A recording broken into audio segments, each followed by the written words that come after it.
ನಮ್ಮ ACPI ಧಾರವಾಡವರು ರಾಯಚೂರಲ್ಲಿ ನಾವು ಯಾವಾಗ ಕಾರ್ಯಾಗಾರ ಮಾಡಿದ್ರಿ ಆವಾಗ ನೀವು ಜಾಯಿನ್ ಮಾಡಿದ್ರಿ ಅಲ್ಲ ರಾಯಚೂರಲ್ಲಿ. ಸೊ ಆವಾಗ ರಾಯಚೂರಲ್ಲಾಗಿ ಸುಮಾರು ಇವಾಗ 1 ತಿಂಗಳಾಗಿದೆ ಅಲ್ಲ. ಸೊ 1 ತಿಂಗಳಿನಿಂದ ಇಲ್ಲಿ ಸತತವಾಗಿ ಇಲ್ಲಿ ನಾವು ರೆಡಿ ಇದ್ದೀರಿ, ಇಲ್ಲಿ ನಾವು ಕಾರ್ಯಾಗಾರ ಮಾಡ್ಬೋದು ಅಂತ ಹೇಳ್ತಾ ಇದ್ರು. ನಾವು ಇದು ಬೆಳಗಾವಿ ಸೆಷನ್ ನಡೆಯುವಾಗಲೇ ಮಾಡೋದ್ರಿಂದ ಎಲ್ಲರಿಗೂ ಅನುಕೂಲ ಆಗುತ್ತೆ. ಆ್ಯಂಡ್ ಪೂರ್ವ ಸಿದ್ಧತೆ ಏನು ಮಾಡ್ಕೊಳ್ಬೇಕಾಗಿದೆ ಅದನ್ನು ಮಾಡಿಕೊಂಡು ಆಮೇಲೆ ನಾವು ಮಾಡ್ಬೋದು ಅಂತ ಅಂದ್ಕೊಂಡ್ರಿ. ಬಟ್ ದೆನ್ ಇಲ್ಲಿ ಇವತ್ತು ನಾವು ನೋಡಿದಾಗ ಇಷ್ಟು ದೊಡ್ಡ ಸಂಖ್ಯೆಯಲ್ಲಿ ನೀವೆಲ್ಲ ಬಂದಿದ್ದೀರಾ. ಕಾರವಾರ, ಸಿರ್ಸಿ, ಚಿಕ್ಕೋಡಿ ಮತ್ತು ಬೆಳಗಾವಿ 4 ಎಜುಕೇಷನ್ ಡಿಸ್ಟ್ರಿಕ್ಟ್ಸ್ ಎಲ್ಲ.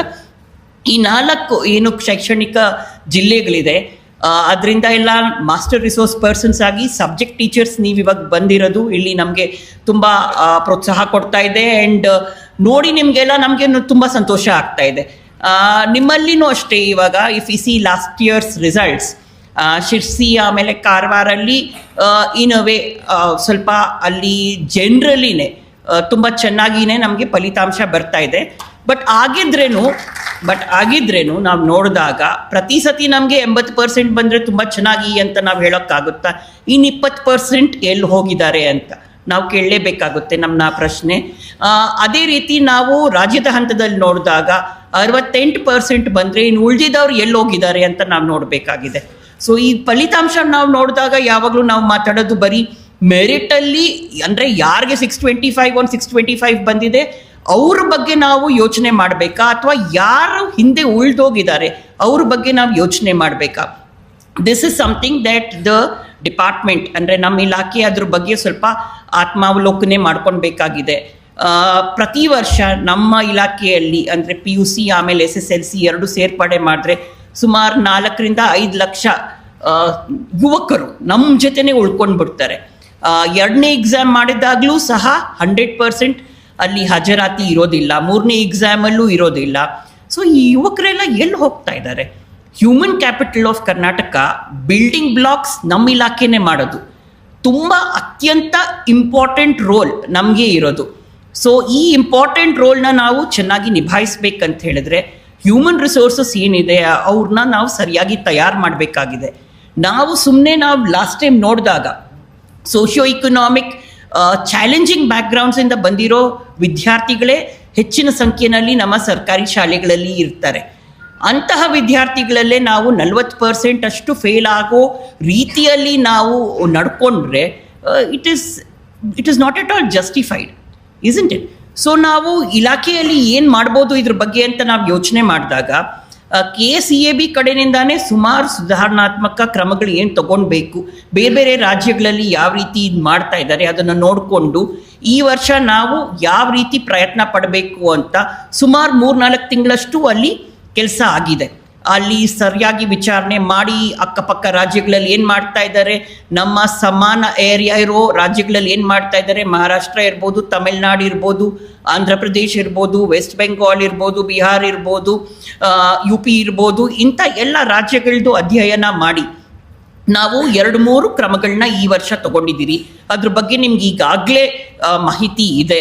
ಸ್ಟೂಡೆಂಟ್ ಕಾರ್ನರ್ ಅಂತ KCAB ವೆಬ್ಸೈಟಲ್ಲಿ ಏನಿದೆ ಅದರಲ್ಲಿ ವಿವರವಾಗಿ ಮಾಹಿತಿ ಇದೆ. ಮಾಸ್ಟರ್ ರಿಸೋರ್ಸ್ ಪರ್ಸನ್ಸ್ ಆಗಿ ಯಾರು ಇವಾಗ ಬಂದಿದ್ದೀರಾ ನೀವು, ನಿಮ್ಗೂ ಇದ್ರ ಬಗ್ಗೆ ಅರಿವಿದೆ. ಆ್ಯಂಡ್ ಸುಮಾರು ಕಡೆ ನಮಗೆ ಟೀಚರ್ಸಿಂದನೂ ಪ್ರತಿಕ್ರಿಯೆ ಬಂದಿರೋದ್ರಿಂದ ಈ ಹಂತದಲ್ಲಿ ಆಲ್ಮೋಸ್ಟ್ 100% ಅಷ್ಟು ಇದ್ರ ಬಗ್ಗೆ ಅವೇರ್ನೆಸ್ ಇದೆ ಅಂತ ಅಂದ್ಕೊಂಡಿದ್ದೀನಿ. ಸೊ ಮುಖ್ಯವಾಗಿ ಇದರಲ್ಲಿ ನಾವು ಈ ವರ್ಷ ಪೂರ್ವ ಸಿದ್ಧತೆಗೆ ಸಕ್ರಿಯವಾಗಿ ಅನುಕೂಲ ಆಗಲಿ ಅಂತ 2 ಎಕ್ಸಾಮ್, ಫೈನಲ್ ಎಕ್ಸಾಮ್ ಡೇಟ್ಸನ್ನು ನಾವು ಮುಂಚೆನೇ ಅನೌನ್ಸ್ ಮಾಡಿದ್ದೀರಿ. ಅದ್ರ ಬಗ್ಗೆ ನಿಮಗೆ ಈಗಾಗಲೇ ಮಾಹಿತಿ ಇದೆ. ಅದಲ್ಲದೆ ನಾವು 4 ಪ್ರಿಪ್ರೇಟರಿ ಎಕ್ಸಾಮ್ಸ್ದು ಡೇಟ್ಸ್ನ ಅನೌನ್ಸ್ ಮಾಡಿದ್ದೀರಿ. 4 ಅಲ್ಲ ಪ್ರಿಪ್ರೇಟರಿ ಎಕ್ಸಾಮ್ಸು, 3ನಾ? You want to have 1 more? 4ನೇದು ಬೇಕಾ? ನಮಗೆ ಸುಮಾರು ಕಲ್ಯಾಣ ಕರ್ನಾಟಕನಲ್ಲಿ ಎಲ್ಲರೂ ಹೇಳಿದ್ರು 4ನೇದು ಇದ್ರೆ ಒಳ್ಳೇದು, ಯಾಕಂದರೆ 1 ತಿಂಗಳಷ್ಟು ಗ್ಯಾಪ್ ಇದೆ.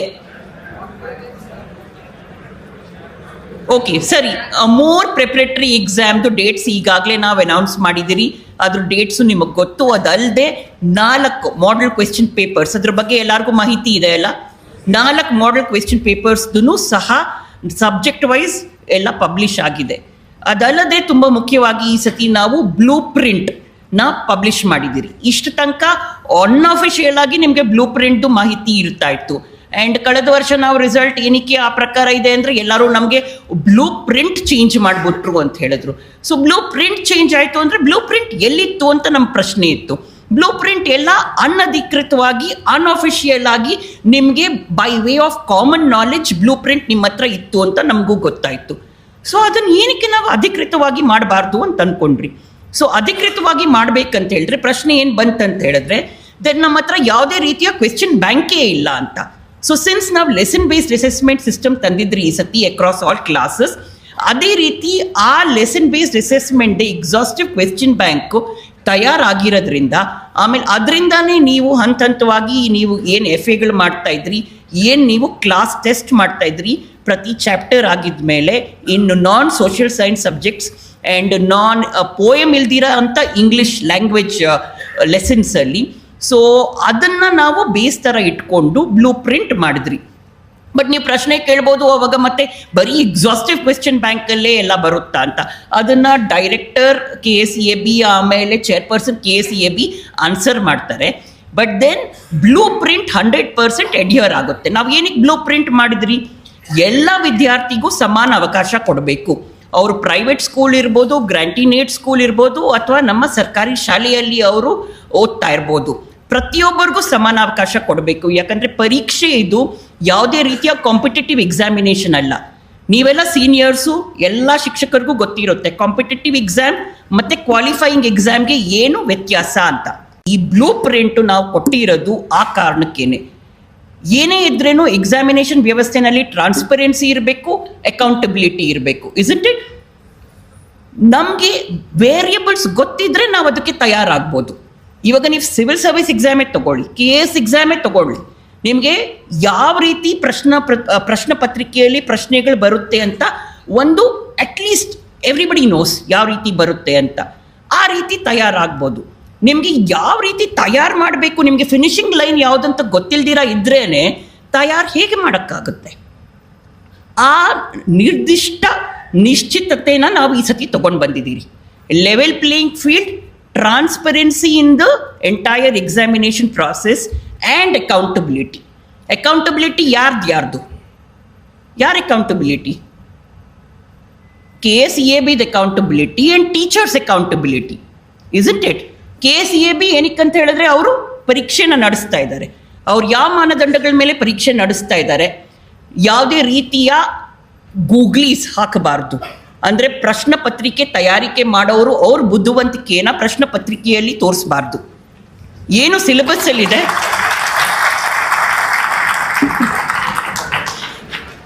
ಹೌದಾ, ಆ ಪ್ರಕಾರ ಆಗ್ತಾ ಇತ್ತಾ? ಏನು ಸಿಲೆಬಸ್ಸಲ್ಲಿದೆ, ಏನು ಅನ್ಆಂಬಿಗ್ಯೂಸ್ ಆಗಿ ಪ್ರಶ್ನೆಗಳು ಕೇಳ್ಬೋದು, ಆ ರೀತಿ ಕೇಳಿದ್ರೇನೆ ನಿರ್ದಿಷ್ಟವಾಗಿ ಪರೀಕ್ಷೆಗಳಲ್ಲಿ ಉತ್ತಮ ಫಲಿತಾಂಶ ಬರುತ್ತೆ. ಸೊ ನಾವು ಉತ್ತಮ ಫಲಿತಾಂಶ ಅಂದಾಗ ನಾವು 625ಗೆ 625 ಎಷ್ಟು ಜನ ಬಂದಿದ್ದಾರೆ ನಾವು ನೋಡ್ತಾ ಇಲ್ಲ. ನಾವು ಎಷ್ಟು ಜನ ಸ್ಟೂಡೆಂಟ್ಸು ಎಕ್ಸಾಮಿನೇಷನ್ ಅನ್ನೋ ಬ್ಯಾರಿಯರ್ನ ಕ್ರಾಸ್ ಮಾಡಿ ಅವರು ವೈಯಕ್ತಿಕವಾಗಿ ಅವ್ರದ್ದು ಪರಿವಾರ ಏನಿರುತ್ತೆ, ಅವ್ರ ಫ್ಯಾಮಿಲಿ ಏನಿರುತ್ತೆ, ಅದರದ್ದು ಸೋಷಿಯೋ ಇಕನಾಮಿಕ್ ಡೆವಲಪ್ಮೆಂಟ್ಗೆ ಅವ್ರು ಮುಂದೆ ಹೋಗ್ಬೋದು. The become an earning member of the family. ಅಂದರೆ ಇನ್ನು 5 ವರ್ಷ ಅವ್ರು ಏನೇ ಅವ್ರದ್ದು ಅಧ್ಯಯನ ಏನೇ ಓದಬೇಕಾಗಿರೋದು ಅದನ್ನು ಓದ್ಬಿಟ್ಟು ಅವ್ರು ಕಾಂಟ್ರಿಬ್ಯೂಟ್ ಮಾಡೋ ರೀತಿಯಲ್ಲಿ ತಯಾರು ಮಾಡೋದೇ ನಮ್ಮ ಇಲಾಖೆಯ ಜವಾಬ್ದಾರಿ. ಸೊ ಇದನ್ನು ಮಾಡೋದಕ್ಕೆ ವಿ ಬ್ರಾಟ್ ಇನ್ ದೀಸ್ 3 ಈ 3 ಪ್ರಿನ್ಸಿಪಲ್ ಆಧಾರದ ಮೇಲೆ ಪರೀಕ್ಷೆ ನಡೆಸೋ ವ್ಯವಸ್ಥೆನ ಈ ಸತಿ ನಾವು ತೊಗೊಂಡು ಬಂದಿದ್ದೀರಿ. ಅದು ಸಕ್ಸಸ್ಫುಲ್ ಆಗಬೇಕಂತ ಹೇಳಿದ್ರೆ ನೀವು, because you are the implementing agencies for this, ನಿಮ್ಮ ಹಂತದಲ್ಲಿ ಏನು ಲಾಸ್ಟ್ ಮೈಲ್ ಇದೆ ಅಂದರೆ ನಾವಿವಾಗ ಮಾಡಿರೋದು ಇಲಾಖೆ ಶಿಕ್ಷಕರಿಗೆ ತಲುಪಿಸ್ತಾ ಇದೆ. ಅಂದರೆ ಮಾಸ್ಟರ್ ಟ್ರೈನರ್ಸ್ ಇಲ್ಲಿ ನೀವು ಆಮೇಲೆ ಹೋಗಿ ನೀವು ಸಬ್ಜೆಕ್ಟ್ ಟೀಚರ್ಸ್ನ ಟ್ರೈನ್ ಮಾಡ್ತೀರಾ ತಾಲೂಕು ಲೆವೆಲಲ್ಲಿ. ಸಬ್ಜೆಕ್ಟ್ ಟೀಚರಿಂದ ಇದು ಟ್ರಾನ್ಸಾಕ್ಷನ್ ಕ್ಲಾಸ್ ರೂಮಲ್ಲಿ ಆಗಬೇಕು. ಕ್ಲಾಸ್ ರೂಮಲ್ಲಿ ಆಗಿ ಪ್ರತಿ ವಿದ್ಯಾರ್ಥಿಗೆ ಕಾನ್ಫಿಡೆನ್ಸ್ ಬಂದರೆ ಇದು ಈ ಪ್ರಕಾರ ಕ್ವೆಶ್ಚನ್ ಪೇಪರ್ ಇರುತ್ತೆ. ನಾವೆಲ್ಲ ವೈಯಕ್ತಿಕವಾಗಿ ನಮ್ಮ ಮಕ್ಕಳಿಗೆ ನಾವು ಟ್ರೈನ್ ಮಾಡುವಾಗ ಯಾವ ರೀತಿ ಮಾಡ್ತೀರಿ? ಇಟ್ ಈಸ್ ಲೈಕ್ ನಮ್ಮ ಪೂರ್ತ ಜೀವನನೇ ಅದರಲ್ಲಿ ಹಾಕ್ಬಿಟ್ಟು ನಾವು ಮಗುಗೆ ಆತ್ಮವಿಶ್ವಾಸ ಕೊಡ್ತೀರಿ, ನಾವು ಅವ್ರಿಗೆ ಬರವಣಿಗೆ ಮಾಡಿಸ್ತೀರಿ, ಪ್ರತಿದಿನ ಬರ್ಸ್ತೀರಿ, ಹಳೆ ಪೇಪರ್ಸ್ ಏನಿದೆ ಅದನ್ನು ಚೆಕ್ ಮಾಡಿಬಿಟ್ಟು ಅದ್ರ ಪ್ರಕಾರ ಮಾಡ್ತೀರಿ. ಯಾವ ರೀತಿ ನಾವು we involve ourselves totally in this. ಎಷ್ಟೊಂದು ಸತಿ ನಾನು ಹೇಳ್ತೀನಿ, ನಾನು 2 ಸತಿ 10th ಸ್ಟ್ಯಾಂಡರ್ಡ್ ಎಕ್ಸಾಮ್ ಬರೆದೆ, 2 ಸತಿ ನಾನು PUC ಎಕ್ಸಾಮ್ ಬರೆದೆ ಅಂತ. ಯಾಕಂದ್ರೆ ನನ್ನ ಮಗಳು ಬರೆಯುವಾಗಲೂ ನಾನೇ ಬರ್ದಂಗಿತ್ತು. Isn't it? That is how all parents are. ಅದೇ ರೀತಿ ನಾವು ನಮ್ಮ ಇಲಾಖೆಯಲ್ಲಿ ನಮಗೆಲ್ಲ 8 ಲಕ್ಷ ಮಕ್ಕಳಿದ್ದಾರೆ ಅಂತ ನಾವು ಅರ್ಥ ಮಾಡ್ಕೊಳ್ಬೇಕು. 8 ಲಕ್ಷ ಮಕ್ಕಳಲ್ಲಿ ಒಬ್ಬರೂ ಹಿಂದೆ ಉಳಿಬಾರ್ದು. ಹಿಂದೆ ಉಳಿಯೋದು is like a scathing indictment of inefficiency of the department. ಹೌದಾ ಇಲ್ವಾ? ಎಸ್ ಅನ್ನೋದು ಕೇಳಿಸ್ತಾನೆ ಇಲ್ಲ. Is it yardstick of merit? ಅಥವಾ ನಾವು ಎಷ್ಟು ಉತ್ತಮವಾಗಿ ನಾವು ಶಿಕ್ಷಣ ಗುಣಮಟ್ಟವನ್ನು ಕಾಪಾಡ್ತಾ ಇದ್ದೀರಿ, ಅದರಿಂದ 40% ಫೇಲ್ ಆದರೆ ಆ ಗುಣಮಟ್ಟವನ್ನು ಎತ್ತಿಡಿಯುವಂಥ ಯಾರ್ಡ್ ಸ್ಟಿಕ್ ಅದು? Are you sure? Yes or no? Who said yes? ಗುಣಮಟ್ಟ ನೀವು ನೋಡ್ಬೇಕಂತ ಹೇಳಿದ್ರೆ ಪರೀಕ್ಷೆ ಫಲಿತಾಂಶದಲ್ಲಿ ಗುಣಮಟ್ಟ ಸಿಗೋಲ್ಲ. Let us be very very clear. This is a qualifying examination.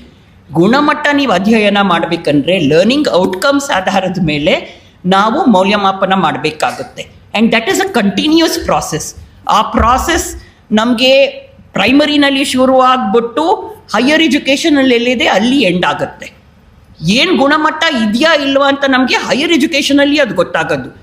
ನಾವು ಕ್ಲಿಯರ್ ಆಗಿ primary and upper primary and ಹೈಸ್ಕೂಲಲ್ಲಿ ನಾವು ಲರ್ನಿಂಗ್ ಔಟ್ಕಮ್ಸ್ನ ಖಂಡಿತ ಡಿಫೈನ್ ಮಾಡ್ತೀರಿ.